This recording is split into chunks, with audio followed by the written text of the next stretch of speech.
Hi, it's Kevin Levates here, and just a Sunday thought how being a computer programmer has changed, because when I started coding I ended up having to push a lot of bits and bytes around manually, and as a result I know off the top of my head that 2 to the power of 10 is 1024, or that 160 bits is going to be 20 bytes, and when represented in hex it's going to be 40 hex characters, stuff like that.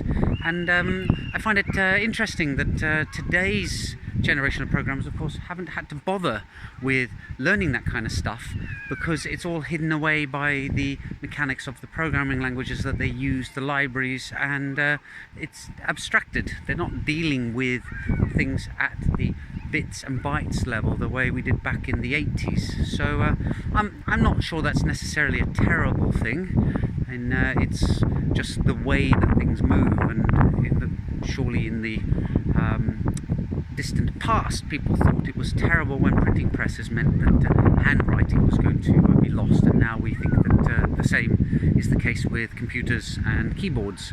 I don't see it as a loss, I just see the level of expertise and the techniques that people build shifting into some other new area. But still, it has worked out quite handy for the blockchain world, because there we're back to looking at things at the bits and byte level, and therefore knowing all these things off the top of your head really helps. And it's also an interview question I've often used in the past. So what is 2 to the power of 10? Calculate it any way you like, because it really filters out about 60% of the candidates immediately.